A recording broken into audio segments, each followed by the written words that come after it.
Hey guys, I'm Eric. I'm Nathan. And we are Notes and Nerds.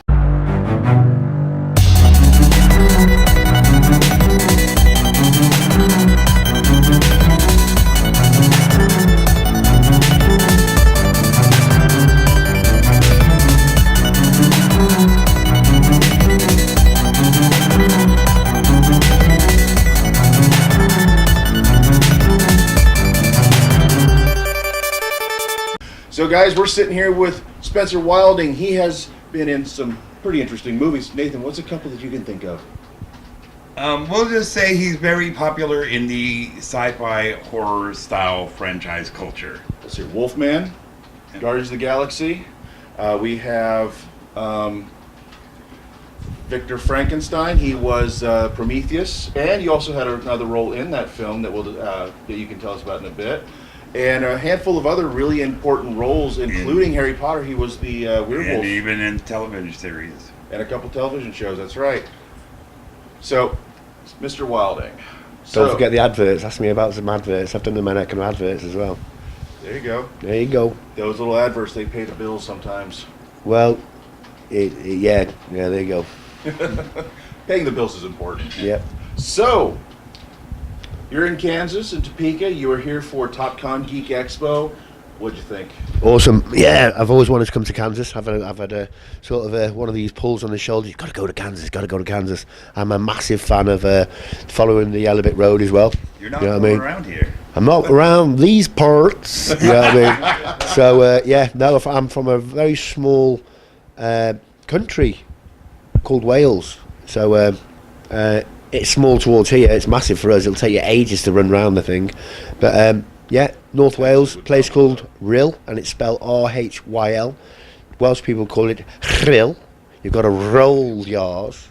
So I wasn't very good at Welsh, so I'm still probably not very good at English either. But anyway, yeah, I'm from little North Wales in the UK. Nice. So you're in acting, you're in the business. How does it feel to be there? I mean, to be, having all these wonderful roles and being able to act and live in the dream, so to speak. I feel very blessed. I thank my Lord every day because I've lived a couple of dreams in this life. I was, when I was a kid, I was one of them kids, when my mates went and watched the football, soccer, I'd go and climb a tree or find some animals or take things home. Once, I used to take little birds home. I used to go up in the nests and pinch the birds and then try and look after them. You know what I mean? I'd tell my mum they fell out the nests, but it wasn't true. I was only about 5 or 6.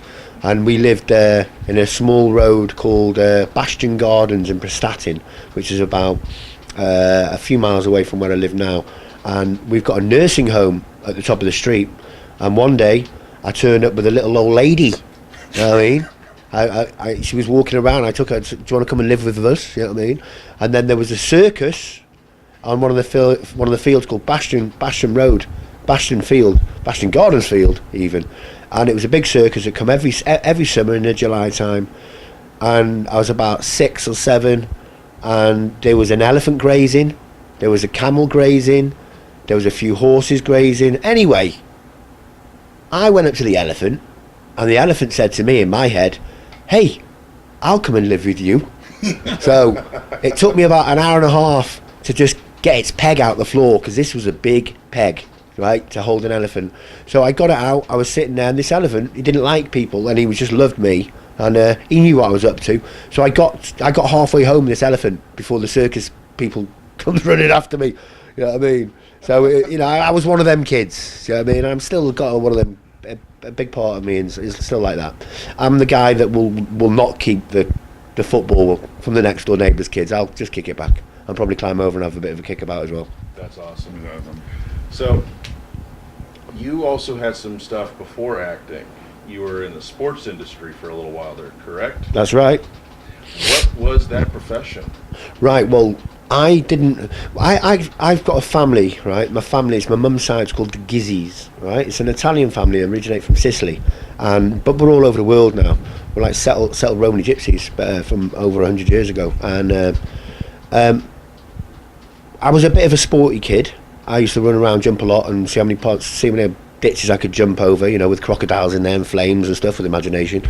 But Yeah, then I went to an Uskelmeyer, which is a Roman Catholic school. Then I moved into the high school, which was in Prestatyn High School. Then I moved into a few colleges, agricultural mechanics, and I did NCD, National Certificate in Dairying, and then I went. It just wasn't happening because I always had this pull on my shoulders. Nope, this isn't for you. This isn't for you. And then moved down another line to a sports college. But I'm a heavy dyslexic, right? 10, 15 years ago, I couldn't read or write, right? So there's there's a lot of us out there. But there's lots of different forms of dyslexia, right? So a lot of kids out there suffer, and they just mess about in school and do this, do that. But it's good now because they understand about dyslexia, so you can help you. Because there's a lot of people with dyslexia normally are very clever. We're good at other ways of doing things. Me, I was very physical. So from the sports college, I left there because we had to get like 100% in every assignment. I was getting like 96% and having a party. Do you know what I mean? Because I'd never gone past the 30, 40%. So from there I moved on. But then I worked in a few steel factories, this, that and the other. And then my uncle Mike at the time said to me, do you want to come and work in Holland, right? He's got a construction firm. So I went and lived in Rotterdam for 2 years on and off. I was doing 3 months tours. And then one day my mum got a little bit poorly, so I come back and I said goodbye to them. I said to them I won't be back, my mum's poorly, so I've got to go back and look after her. So when I went back there, I got into, when I was saying I come from a family called the Gizzies, right? It's a sporting family. I've got ABA champions. My uncles were ABA champions. My uncle Carl Gizzy went the distance with Joe Bugner, fought Jack Mundell, sparred with Muhammad Ali. Do you know what I mean? Some serious sports gene going on there. I've got cousins that have played in professional football teams and professional dancers. We're a talented family, So I'm not going to give myself too much of a big head, but we are good. You know what I mean? So from there, when I come back from Holland, I got into the sports world, kickboxing. Professional kickboxing. I went straight in the deep end, straight away. And I always had a thought when I was a kid, I was going to be in the films, yeah? But people would say to me, what are you going to do when you grow up? I'd say, I'm going to be a movie star. And they'd go, no. What do you really want to be?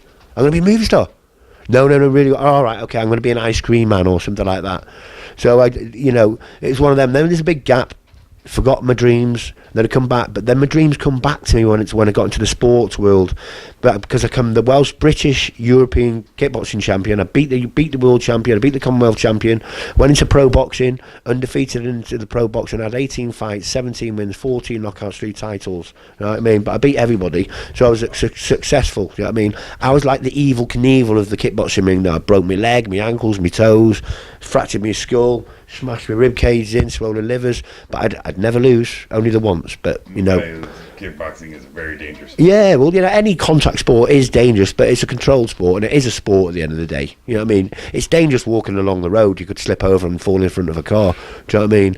So when I had I went to a photography shop. When I took the Welsh and British title, I went to a photography shop in Rhyl, right, where my hometown is. I had some pictures taken there for my mum's mantelpiece. Right, very proud mum, son's Welsh champion, kickboxing champion. It's a big thing, right? So when they took these pictures, a couple of days later, Tony Scott Lee rings me up and goes, "Spen, your pictures are ready." I went, "Great. Spen?" I went, "Yeah. Some of these pictures look really good, I've got a friend in London that knows some people with a sports agency that put people into the films. If you're right at the top of the table with your game, you could be a gymnastic, or you could be a top cyclist, things like that. I was a top kickboxer." So I said, yeah. But when he said that, all of a sudden, all these dreams and the thoughts that I've had since a kid come flooding back to me, right? And this big bulb went boom onto my head. So I got signed up this agency, verbally, right? And then the first thing they sent me, within about 2 weeks, the first thing they sent me for was Snatch, right? To play Tommy, the short, fat guy from Liverpool. So so this is a kid who doesn't know no acting, he can't read or write, he doesn't know nothing about acting, but he knows he's going to be a movie star. Weird, right? So I went to 3 Mills Studios for my audition. I'm sat on the train thinking, wonder what's going to happen.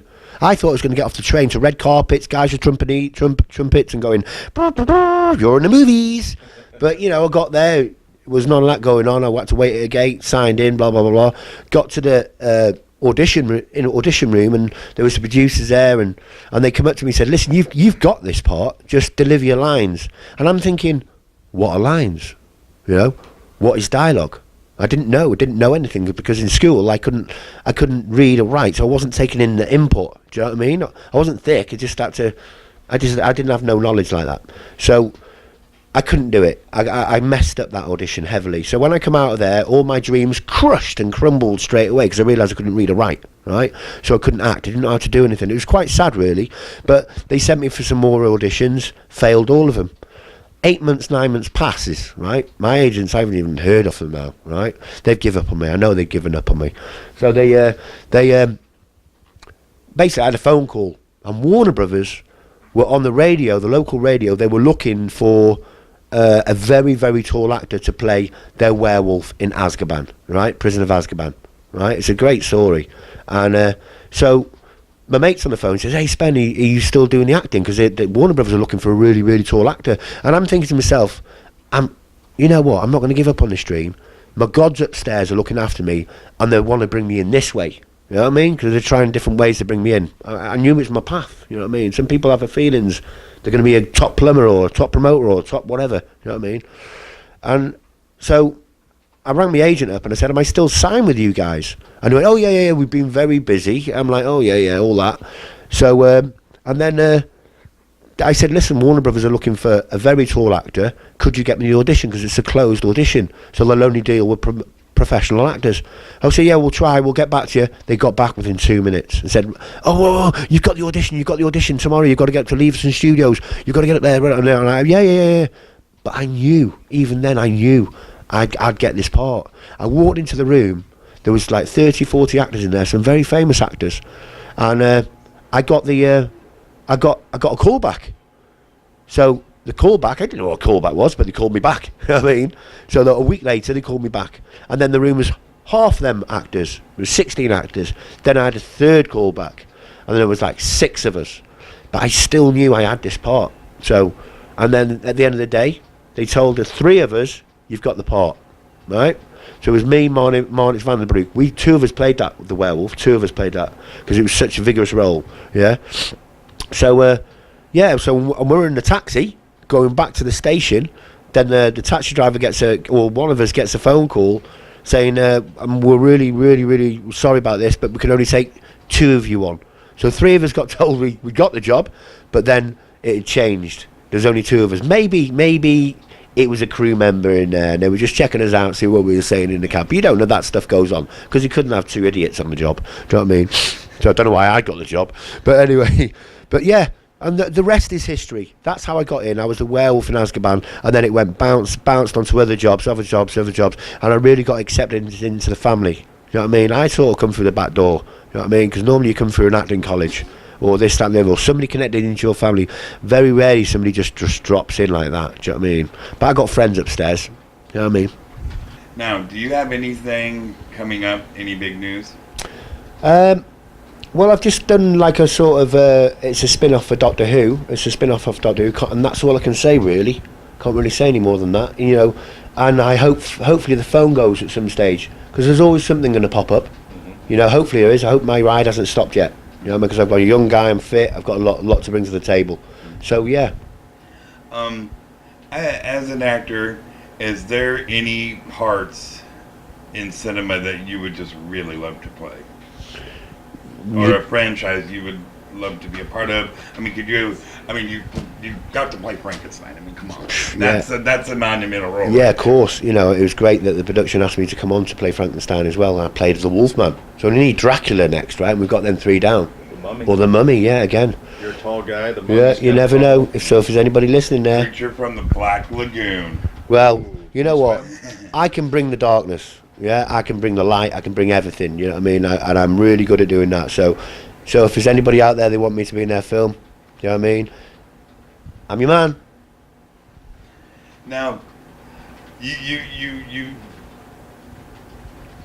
can you see yourself taking on some like really like dramatic roles? Could you ever see yourself, being in like maybe like a sappy comedy, or could you see yourself being in a more dramatic role where you would probably have to play somebody that already existed or something? Yeah, well, I don't think I'll ever be Shakespeare.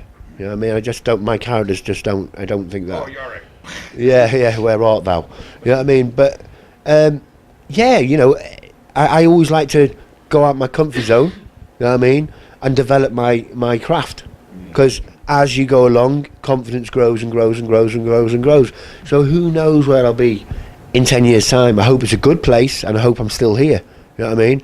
But yeah, so whatever comes on my path, that character will choose me anyway. You know what I mean? When I go to these auditions and castings, the casting, they don't know normally they don't know what they want until they see it and feel it. So what factor. yeah, well, whatever comes, I thank you very much. Do you know what I mean? And even if the ride stops now, I've achieved that much. I think I've done plenty of good things, and you know, thank you very much. I'd never be bitter. I'd never try and change my path. I've really had a good time so far. So it's awesome. And you know, I'm getting to meet guys like you guys. You know what I mean? When am I going to do that? You know what I mean? These Comic Cons, I love going to Comic Cons, especially the smaller Comic Cons, because you know, you really connect. You know, it's a short life. Yeah. You got to make the most of it. About being an actor, I mean, when you want to stop or it does stop, you can run you can run the con scene right into the ground and just have a life within that. Yeah, you know, I love doing the cons, but I want my film careers to keep on going on. I don't want to just live off cons. You know what I mean? But it is awesome to meet the friends in public, and you know, I love meeting people. I get as excited to meet you lot as you are to meet me. Yes. I mean, yeah, it's an honor to get to meet you and be in your presence, and we wish so much more for you and good things, because yeah, I mean, I've watched Snatch and Azkaban and, you know, Guardians of the Galaxy, being a big nerd, and yeah, just even your little small parts are still impactful. Well, Yeah. there's no such thing as a small part in any film. No, you know, character's a Oh, character. even the small ones are mine. Camera's a camera. You know what I mean? You know, and a feeling's a feeling.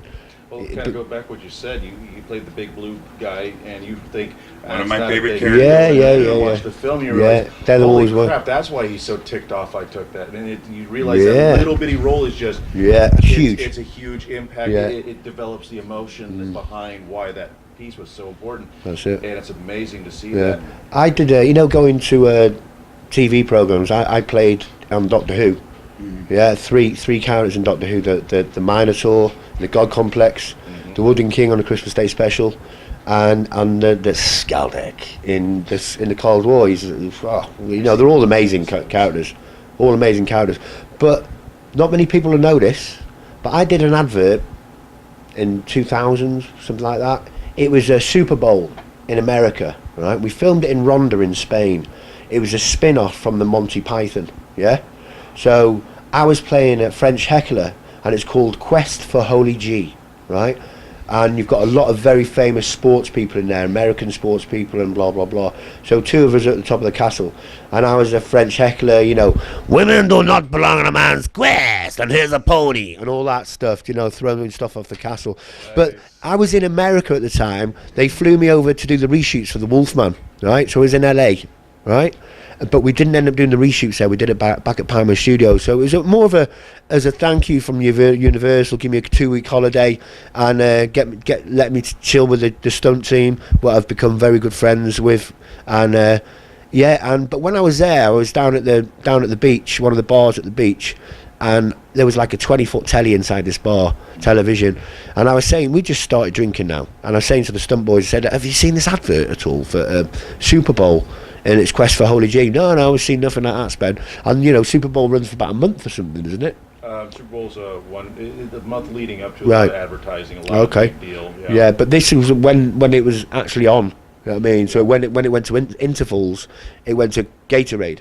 Yep. So it was the 20-second, 30-second, 40-second, whatever it was.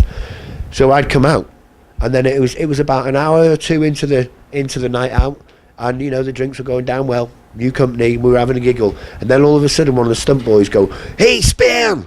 I said, "What?" "Look at the telly, man, you're on the telly." And I'm like, "Hey, women do not belong in a man's quest." And I was like, "Oh, great, yes. What timing's that?" Yeah, it was great. It was good fun, man. You know what I mean? It was awesome. Well, let the viewers know how they can get a hold of you, how they can see your stuff, where to find you on social media. Right, okay. Official Spencer Wilding, right? you must know the name in America, because wilding has a different meaning over here, right? When it kicks off in a town or something, or goes wrong, it's going, hey, it's going wilding down there.